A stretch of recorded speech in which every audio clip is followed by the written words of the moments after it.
What's going on, y'all? Welcome to MMA Bros. I'm Nate. I'm Elijah.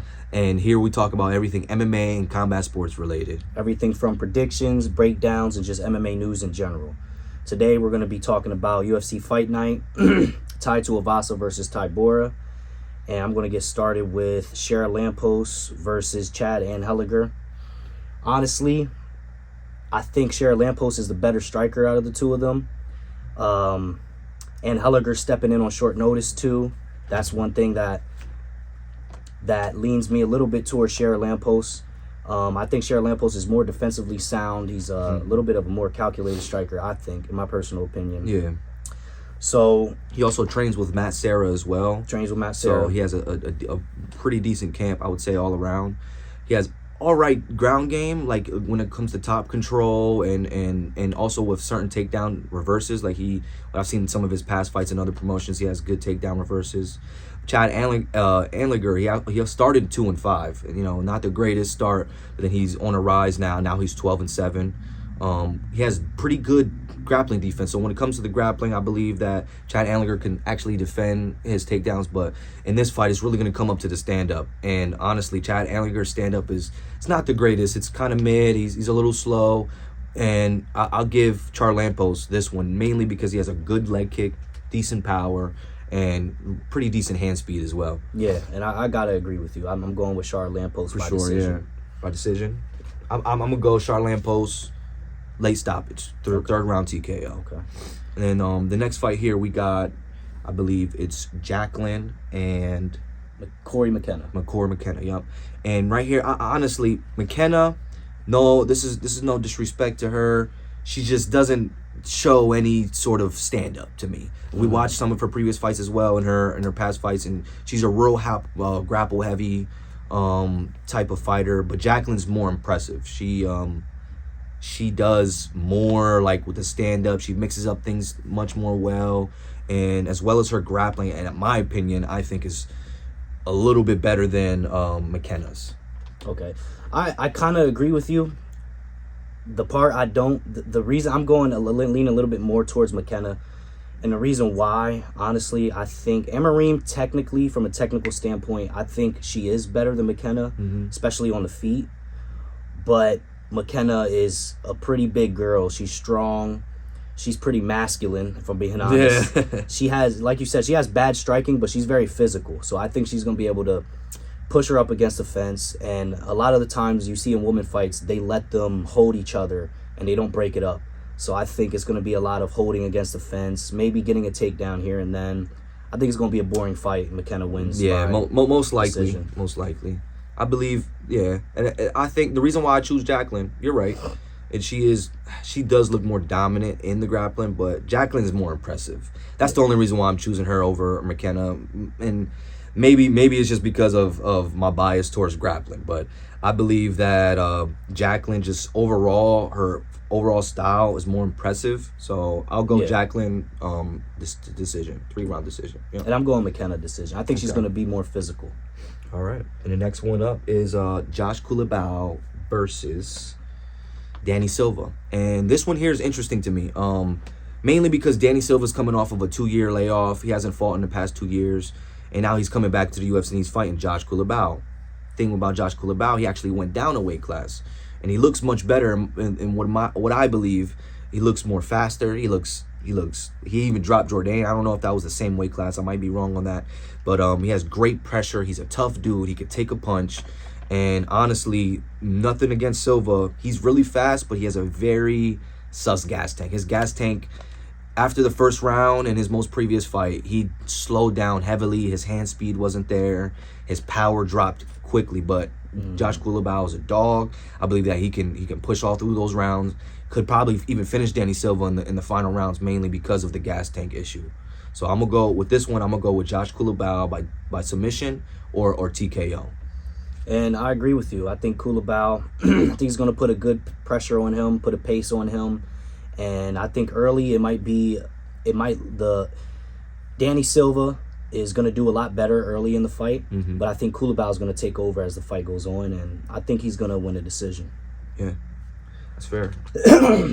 Next one, we got Thiago Moises versus Mitch Ramirez.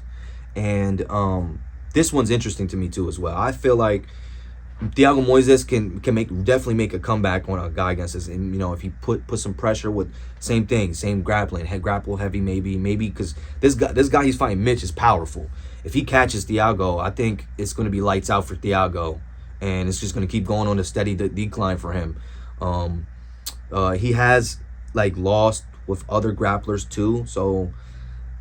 And I've seen some Mitch, when he's on top, he's a very strong on top guy. He keeps that pressure. I haven't seen many guys in his previous fights get up off the bottom. So he has great power. He's strong. He's an upcomer. I believe this is his UFC debut as well. So this is a lot to prove for this guy. Rich Ramirez is already fighting a guy that's tested the waters in UFC. So if Mitch is able to get this knockout, he'll be able to be propelled real high. But if Thiago really needs this to continue his UFC career, I truly believe. Yeah, and I think because Thiago needs it so much, he realizes this. I think he's gonna really take it to Ramirez. I think in the first round, Ramirez is gonna be really dangerous. He might land a shot here and there on Moises, but I think Moises is gonna weather the storm. And I think in the end of the first round, he might take him down, take his back, hold him there. And then I'm thinking second round, I think he takes him down again, takes his back, and I think he finds a rear naked choke. That's fair. This one I'm a little, like I said, it's interesting to me, so I'm not really sure. I'll be honest.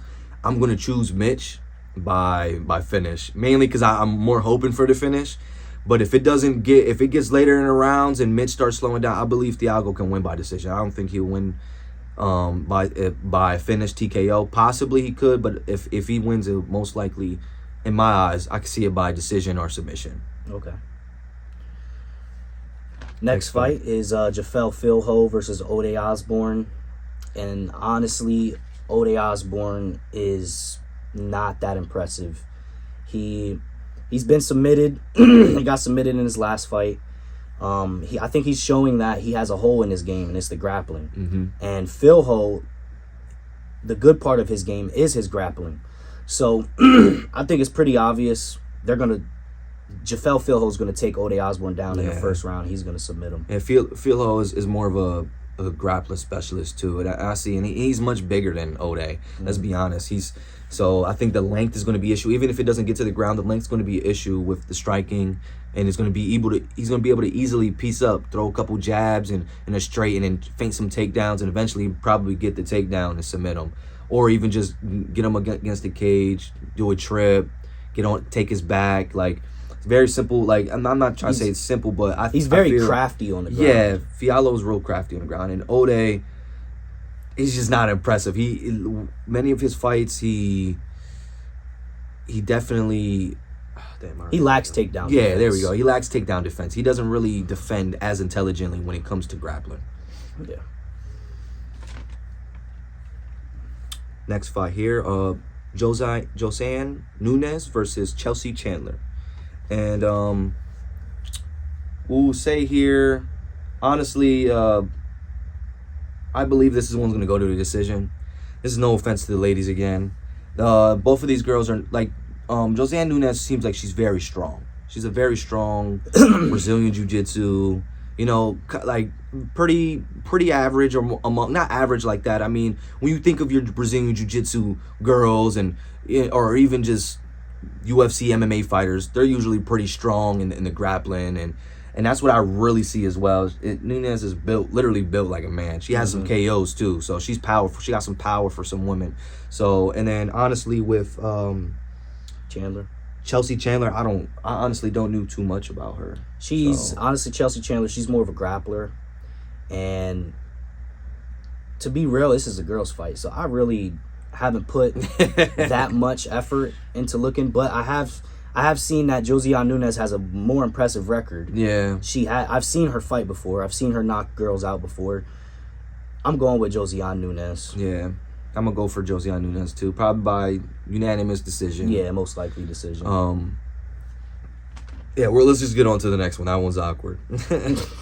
Next fight, Natan Levy versus Mike Davis.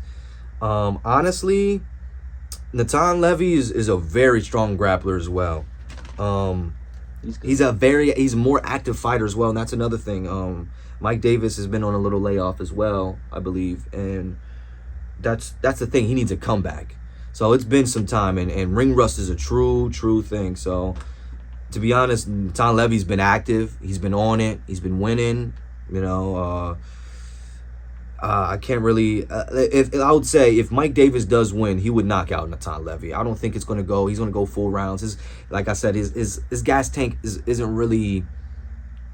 It's not bad, but it's not like, you know, Merab Devashvili.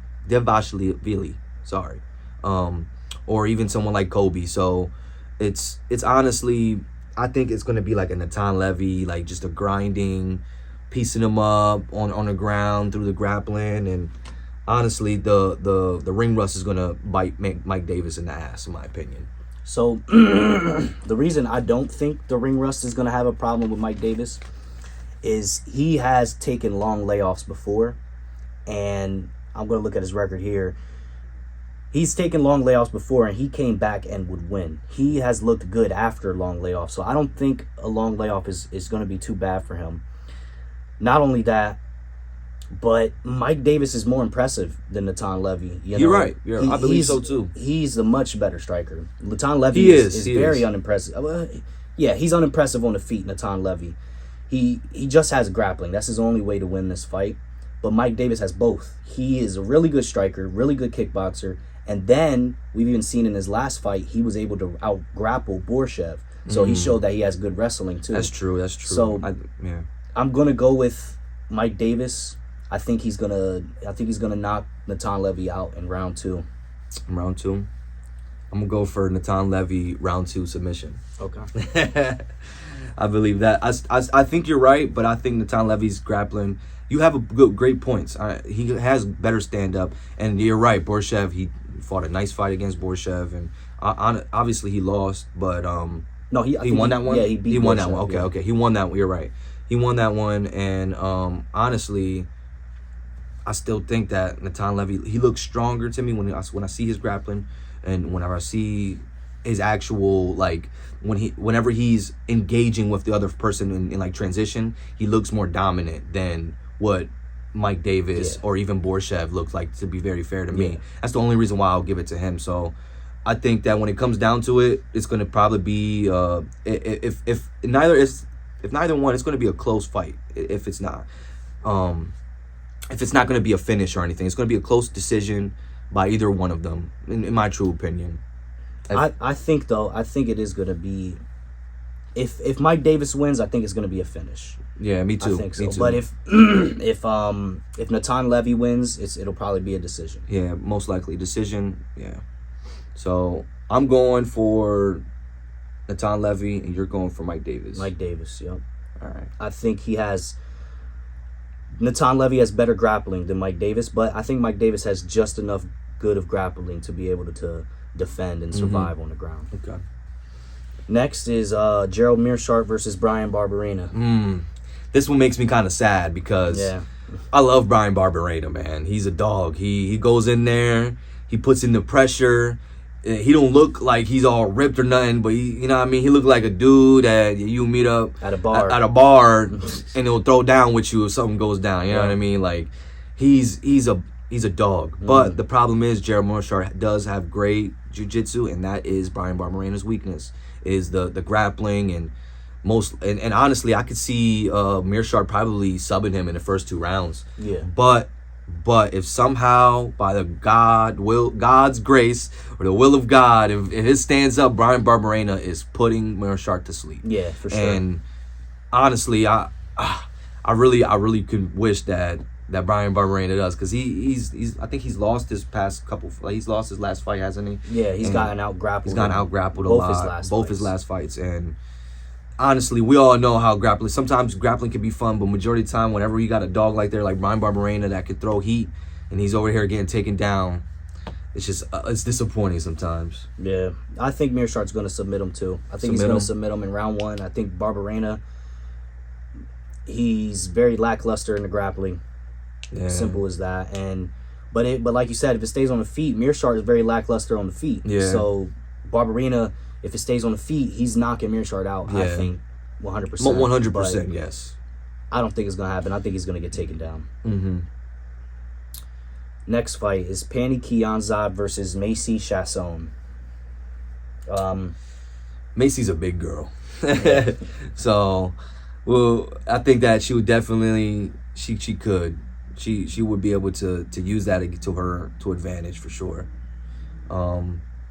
Honestly, I don't really know too much about these women either. We just watched a few highlights of them, and honestly, they're not too impressive. Neither of them. Neither of them. But I feel like when it comes to, it's gonna come. Most of these girls' fights on this card are gonna come down to control time, grappling, and whoever has more have a gas tank. It's not gonna be really. This is no disrespect to women's MMA. It's just the skill is mostly grappling in the women's MMA. Whenever we see the best strikers, it's usually like top 10, top 5. So it's really hard. In my opinion, it's really hard to judge these fights because we don't know the full skill of these women. A lot of these, and not only that, but a lot of times women fights are most of the time 50-50. Yeah, until they're 50-50. You get to like the top 5, the best of the best. Any woman fight is like a 50-50 fight. And it's mainly because like there's not much known. And this is maybe it's not true. It's not much known about these fighters.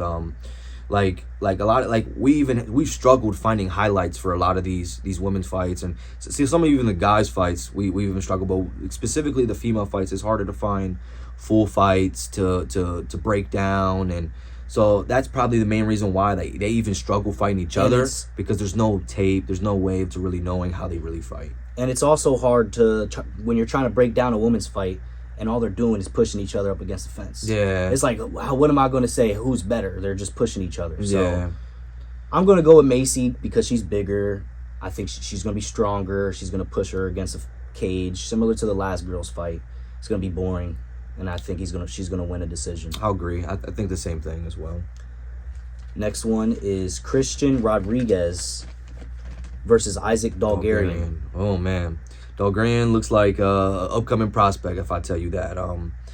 He's been knocking people out. I think every single fight he's had on his, even in his amateur career, he has had finishes. So, man's a dangerous guy. He could choke you out. He will knock you out with some punches, and he's lightning fast. He's really fast. What I'll say about Christian Rodriguez, though, I believe is he going up a weight class? Yep. He's going up to fight this guy. He fought against Cameron Simon, a really, in my opinion, a pretty decent fight. Cameron Simon's all around, so I would say, yeah, and I believe he beat Cameron Simon. Yeah, he beat Cameron Simon by decision, and which in my opinion is a really good feat. Like, people don't really know, if you don't know who Cameron Simon is, I believe he was on the Dana White Contender Series, and he also fought in the UFC before, and he made it back. And he's an all-around dude. He's a very smart, cerebral fighter, and I'll give you that. And he was able to beat him. So if I'm going to be honest with you, if he's able to avoid the speed and the power of Isaac Bulgarian, and able to slow the fight down and make him fight on his terms, I think Bulgarian could beat him, probably by decision. Could tire him out, finish, because we haven't seen Christian Rodriguez to beat Bulgarian by slowly beating him. And then the reason why Bulgarian can win is, I believe, his stand-up. He's just so powerful. He's fast, and it's really going to come down to if Christian Rodriguez can weather the storm and really slow down this guy. Yeah. And because, like I said, he hasn't, the Bulgarian hasn't even made it past the first round, not even in his amateur career. He's knocked everybody out. He's submitted everybody. So I think it's going to be a true test for Rodriguez. Yeah. I'm torn on this fight too, but I'm leaning towards Dalgarian because I said Bulgarian. I apologize. I think Christian Rodriguez moving up to 145 is not a good idea. He's not a natural 145er. He should be fighting at bantamweight. And I think the size difference is going to be the difference maker in the fight. So I'm going with Dalgarian. I'll say second round TKO. Second round. I think Christian Rodriguez is tough, but I think that fighting at featherweight is going to be the difference maker. The power is different there too. Dalgarian is very powerful. So yeah, I'm going with Dalgarian. All right. I think the very similar I think it's gonna be Bulgarian. But just to be a little bit hopeful, I'm gonna go with first round TKO KO. And the next fight, OSP versus Kennedy Nzechukwu. 40-year-old OSP, man. I don't even know. No disrespect. There's some good fighters that could be up to 40, but man, OSP's been on a decline.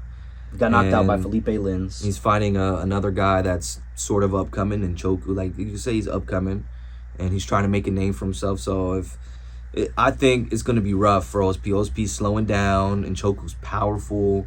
Fast. Honestly, this can be ended in the first 2 rounds. But maybe OSP could surprise us. And if he beats Nchoku, definitely beat him by decision if he was to. But Nchoku, he could knock him out. He can knock OSP? Yeah, because Nchoku has no chin. Anybody could knock him out. Yeah, that's true. And Nchoku has a very sus chin. Yeah. He's been clipped and dropped from... You would look at him like, how did that punch didn't look that bad? But he got hit with some good hits before, too. So I'm not going to sit there and say he has a bad chin. He just has a sus chin. We're not too sure if it's all the way there. And honestly, I'm a choose Nchoku over OSP. Yeah, I think Nzechukwu is going to knock him out in the first round. He's too elusive. He's got a lot of techniques on the feet. He's very good on the feet. Like, his chin is sus, but his striking is really good. Yeah, it's crisp. So OSP's slow. He's old now. He's not the same fighter. He's going to get knocked out in the first round. You can bet the house on it. I say this is the lock of the card, honestly. For real? In my opinion, yes. I understand why. I think so, too. I think Nchoku should flatline him. If he doesn't, then Njoku should start looking at different career routes. Yeah, for sure. For sure, because 40-year-old OSP, man, I don't know. No offense, he's 40, bro. Yeah. He's 40. All right, here we go. Ainge Loose versus Brian Battle. This one's interesting as well. I think that Brian Battle, he has good grappling and decent stand-up. I'll say that. A lot of Ainge Loose's fights, and I've seen, mainly consisted of him, like, it was mainly his takedowns. I believe he has one knockout on his record, but I truly believe, like, watching his fights, he's mostly one of those guys that seem like he will tire you out and then beat you the hell up, you know? So the thing is about Brian Battle, I see him, and his jiu-jitsu's pretty decent. He has great hands. He's got some knockouts. He's clean. He knows how to pick his shots. Like, if Ainge Loose was to just go swinging on him, Brian Battle's gonna put him down. He can pick his shots. We've seen it Gabe Green. We've seen in that fight where if a dude just rushes him, he stays calm and he picks his shots, and boom, he'll find the shot and knock you out. And that's one thing I can see happening in this fight against Ainge Loose. Ainge Loose could overextend one a little bit too far, and then Brian Battle catches him. Or if honestly Ainge Loose gets tired, because he's compacted muscle, and a lot of guys that are compacted muscle, a lot of their energy is wasted in the first round or two. So if Brian Battle, he seemed like he can go 3 rounds. I've seen him go 3 rounds before. I'm going to choose Brian Battle, mainly because of I've seen more of him. His highlights do look more impressive. His stand-up is more crisp than Ainge Loose's, and Ainge Loose really relies on grapple heavy. I agree with you, and I'm going with Brian Battle too. And another reason, Ainge Loose has had some iffy performances. You know, he lost to Jonathan Thompson, not a good look. And fighting Reese McKee, he beat Reese McKee, but in that 5th round, he was hurt bad by Reese McKee, who's just he's not UFC level. If you're getting hurt by guys who are not UFC level, that's not a good look. So I got to go with Brian Battle. He's going to use his range. He's a lot taller, and he's a good rangy striker. He's got decent power, too. Yeah. I think he's going to win a decision. I believe so, too. Decision. Now, the main event, Tybura versus Tuivasa. Big Tuivasa and Marcin Tybura. Hey, let's be honest. It's not going to be, like, the most, like, pinnacle striking match in the world, you know? It's not going to be, like, Anderson Silva versus, you know, Izzy Adesanya. You know, it's not going to be something crazy. It's not going to be no Izzy Adesanya versus Alex Pereira. But I'll tell you what, there will be fireworks if it stays standing. And Tai Tuivasa, in my truest opinions, should put this guy down. Tybura is a main grappler, and we've seen him get out grappled. You know what I mean? Like, no offense, but I don't think Tybura really can stand with Ty at all. No, there's no way. Ty's faster, he's stronger, and he has a chin. Ty has a freaking chin on him. Even if Tybura hits him, I believe Ty's just gonna walk right through that. We've seen Ty fight Pavlovich and Derek Lewis. We've seen him fight the biggest punchers in that division, and he's eating them, Jones. He's eating them, and I don't think Tybura's really gonna have to get him down. Really gonna have to. If he don't, he's gonna get demolished. That one you bet the house on. If you want to bet the house on any other one, I think Tai Tuivasa by knockout, because Tybura isn't impressive either. He's slow, but all he has is grappling against Ty. You know. Yeah. So, but then again, it is a little nerve-wracking because Ty got submitted by Volkov. Yeah. Volkov's a striker. But I think in order to beat Ty, I think you got to be athletic. You have to be really skilled, because you only see Ty lose to very skilled fighters, to the best of the best. And Pavlov, you know what I mean? Like Volkov, Pavlovich. He knocked Derek Lewis out. He knocked out Derek Lewis. Like, come on, like he knocked him out. He didn't lay on him like Jalton Almeida and full mount for the whole fight. You know what I mean? He knocked him out. He's standing there in the box, and if Tybura does that for 2 seconds, he's getting knocked out. And honestly, in a lot of Tybura's fights, he likes to stand. So that's a problem. I think he's gonna get knocked out in round 1. I think he's gonna strike a little too long with Ty. And I think he's gonna get knocked out. He's gonna get caught. Yep. Well, honestly, that wraps up our predictions for UFC Fight Night, Tai Tuivasa versus Marcin Tybura. I hope you guys enjoyed. Like and subscribe. It's our first video, and if you want, give us a shout out or anything on any other social medias. You can follow us on Twitter and Instagram. We'll link our things down below. We thank you. I'm Nate. I'm Elijah. And this is MMA Bros. See you.